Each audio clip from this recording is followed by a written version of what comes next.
C'était une mission qui rappelait le film Armageddon, je ne sais pas si vous vous rappelez, avec Bruce Willis, entre autres, où on faisait, un équipage se sacrifiait pour détruire un astéroïde qui menaçait la Terre. Dans ce cas-ci, la Terre n'était pas menacée, mais quand même, on voulait mener l'expérience sur un objet céleste, un astéroïde, voir si on était capable de dévier sa trajectoire, et semble-t-il que c'est positif. Olivier Hernandez est directeur du planétarium de Rio Tinto. Monsieur Hernandez, bonjour. Bonjour. Expliquez-nous d'abord, l'expérience a été tentée le 26 septembre dernier. Pourquoi ça va au 11 octobre avant qu'on dise oui, ça a fonctionné?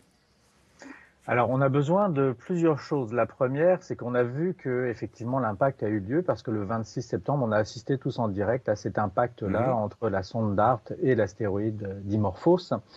Mais la chose dont on avait besoin de savoir, c'est si on était capable de changer, changer la période de rotation de l'astéroïde Dimorphos, qui est une lune en fait d'un autre astéroïde qui s'appelle Didymos.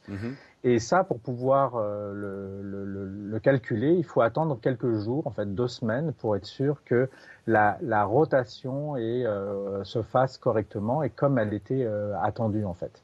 Et donc on a calculé cette période de rotation. On s'attendait à avoir une diminution de cette période de rotation de 12 heures à 11h50 et en fait on s'est aperçu qu'elle a diminué non pas de 10 minutes mais bien de 32 minutes, ce qui fait que c'était un succès énorme. Et on a été capable vraiment d'avoir un impact réel, au bon sens du terme, sur la trajectoire de ce petit astéroïde qui tourne autour de l'autre.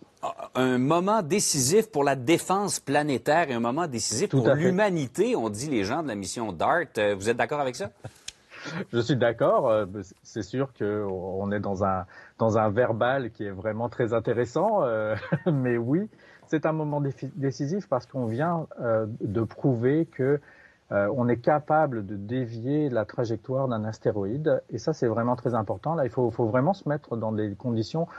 La sonde DART faisait, on le voit sur les images là, c'est l'équivalent d'une petite voiturette de golf de 500 kilos qui est venue à la rencontre d'un astéroïde de 160 mètres de diamètre et de plusieurs en fait milliards de kilos en fait. Ça, c'est une différence de masse qui est énorme, mais parce qu'on avait une vitesse très grande, on a été capable de changer légèrement cette trajectoire-là. Et ça, c'est très important parce que si jamais on était capable de voir un astéroïde qui venait en direction de la Terre suffisamment à l'avance, on pourrait envisager rapidement de monter une mission équivalente pour pouvoir changer sa trajectoire. Et donc, on vient en quelque sorte confirmer qu'on a un système de sauvegarde planétaire qui existe. Et c'est pour ça que la NASA utilise ces termes-là qui sont très très forts, mais qui sont très importants parce que on est capable maintenant de le faire et on l'a prouvé. Dites-moi, 160 mètres, cet astéroïde, quel dommage ça aurait pu faire sur la Terre? C'est pas assez gros pour causer comme l'extinction des dinosaures, comme il y a des millions d'années. Alors, oui, c'est suffisant. Ah oui? C'est pas suffisamment gros pour l'extinction des dinosaures. L'extinction des dinosaures, on parlait d'un astéroïde d'un diamètre probablement d'une dizaine de kilomètres. Mais au-delà de 140 mètres, les astéroïdes sont potentiellement dangereux et peuvent détruire énormément de choses. Donc au-delà de 140 mètres, on essaye de les cataloguer. On est capable de cataloguer tous ceux qui sont au-delà de 1 kilomètre de diamètre. Et ça, c'est très rassurant parce qu'on ne va pas être surpris par quelque chose de vraiment destructeur. Par contre, on a catalogué environ 40 à 50% de ceux qui ont 140 mètres et plus. Et là, on a encore beaucoup de travail parce que c'est difficile. Il faut voir que les astéroïdes sont souvent des corps qui sont noirs, pas forcément bien éclairés par le soleil. Et on a beaucoup de mal, en fait, à les cataloguer. Donc, on sait qu'il nous en manque beaucoup et on cherche à correctement les cataloguer.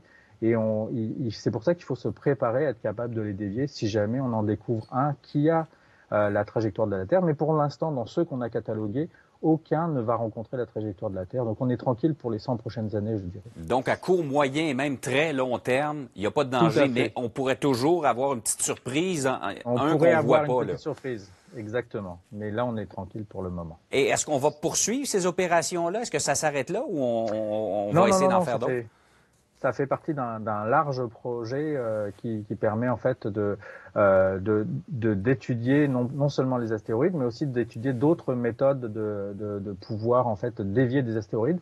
L'impact est une méthode. on a d'autres méthodes qui peuvent être envisagées, comme par exemple repeindre un astéroïde avec de la peinture un peu plus claire, et à ce moment-là, laisser le soleil faire son effet en déviant légèrement sa trajectoire au fur et à mesure que le temps passe, parce que le vent solaire va venir. Malheureusement,